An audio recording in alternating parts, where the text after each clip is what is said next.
បាទសូមជម្រាបសួរបងប្អូនអរគ្នាបាទថ្ងៃនេះបាទជួបជាមួយខ្ញុំភេត្រាបាទបងប្អូនអរគ្នាបាទថ្ងៃនេះគឺខ្ញុំមកនិយាយអំពីបញ្ហាជំងឺខូចតម្រងនោមដែលខ្មែរយើងតែងតែនិយមហៅថាជំងឺខូចកលៀនបាទជំងឺខូចតម្រងនោមនិងជំងឺខូចកលៀនបាទវាជាមួយតែគ្នាទេបងប្អូនអរគ្នាបាទដូចគ្នា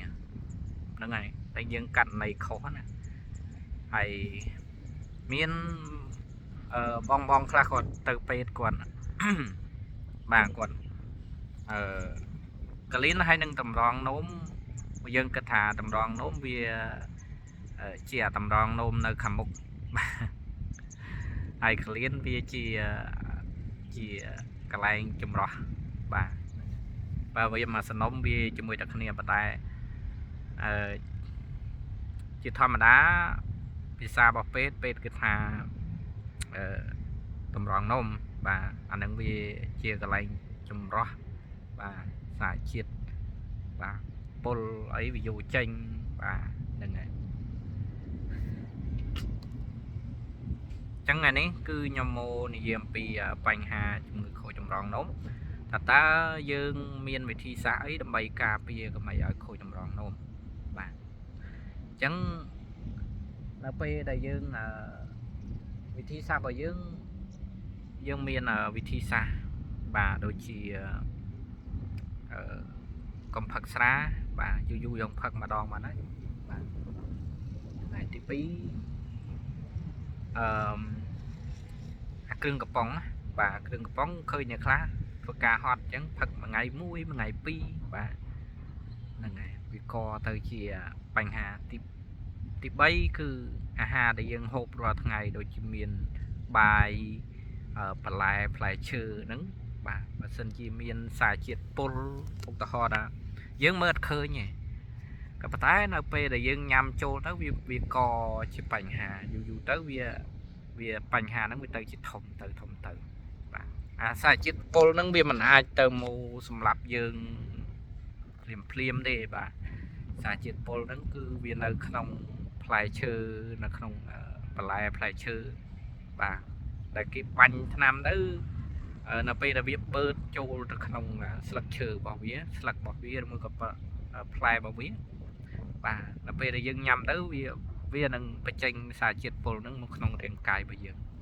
បាទបញ្ចេញម្ដងតិចទេបងប្អូនអរគ្នាអត់ច្រើនទេបាទសឹងថាតើវាអត់ហ៊ានស៊ីទេបាទតើវាដឹងថាពុលវាអត់ហ៊ានស៊ីទេតែនៅពេលយូរទៅវានឹងយើងឃើញរបស់ល្អហ្នឹងយើងហូបបាទហូបទៅក៏វាប៉ះពាល់ដល់កន្លែងតម្រងនោមរបស់យើងវាប៉ះរបស់ពុលច្រើនពេកទៅវាទៅជាខូចតម្រងនោមណាបាទអញ្ចឹងជាពិសេសបើសិនជាតម្រងនោមរបស់យើងឧស្សាហ៍នោមញឹកបាទបងប្អូនអរគ្នាព្យាយាមផឹកទឹកដូងបាទថ្ងៃមួយឲ្យបានមួយខែទៅបាទតែមួយខែទៅប្រហែលវាល្អប្រសើរមួយបាទខ្ញុំគិតថាទឹកដូងពេលខ្លះល្អជាងថ្នាំពេទ្យទៀតបាទខ្ញុំធ្លាប់នោមញឹករយៈពេលកន្លះឆ្នាំហ្នឹងនោមញឹកញឹកមួយរយៈចុងក្រោយញឹកមែនទែនញឹករហូតដល់ឈឺវាលាអត់ព្រមបាត់ណាបងប្អូនអរគ្នាឈឺតម្រងនោមបាទពេលខ្ញុំផឹកទឹកដូងទៅក៏ជាទៅបាទជាបាត់រហូតដល់សប្តាហ៍ហ្នឹងបាទអញ្ចឹងមានបងខ្លះគាត់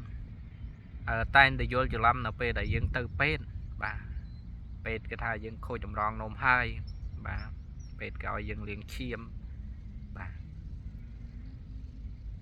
ពេទ្យខ្លះខ្ញុំហ៊ាននិយាយថាពេទ្យខ្លះល្អពេទ្យខ្លះចិត្តអត់បានចិត្តអត់ល្អ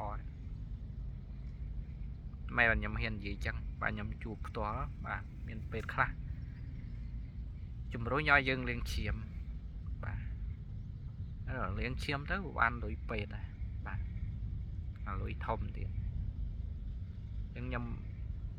ខ្ញុំជួបប្រទេសខ្លួនឯងនិយាយរបស់ខ្ញុំបាទហ្នឹង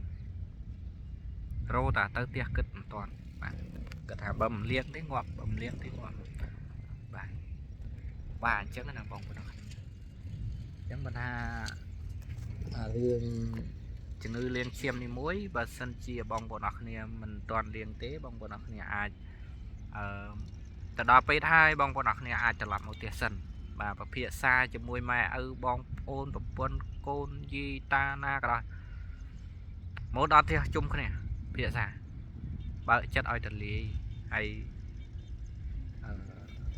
hay xoay rô cái hai thà đầm nó sai đầm nó sai đang bị mất bạn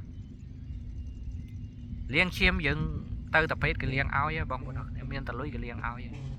ọt bành hà thì liên mong liên khơi nữa ọt bành hà đấy nè liên môn ọt bành hà thì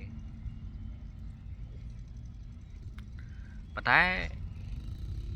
nó bây là bên cái thao liên chiếm nhưng thôi lập một tiền sẵn phía xa cái này sẵn ta nét na cái đó rồi để dân mình lụy dân tao bên dân chọn ơi cái liên chiếm ơi chọn ấy thưa ấy cơ đang nằm mới là từ nâng dân ở ngoài dân cái thưa ơi được và bên kia tới thế rồi thì dân mình lụy và mình lụy chẳng ấy cầm tay tận tâm nâng miên lối dân ta cất mơ thà ta lối dân nâng và to ca liên chiếm ban này dẹp bề vào màn và to ca liên chiếm nâng tới ta bị chia on chẳng là toàn cho nói nâng dân từ rồi khơi nha này và to ca liên chiếm tới cứ ọt chia mà chỉ vết rồi liền mà chỉ vết mà tất pi đong mà tất bầy đong và tiền dân này ngay bị pet phong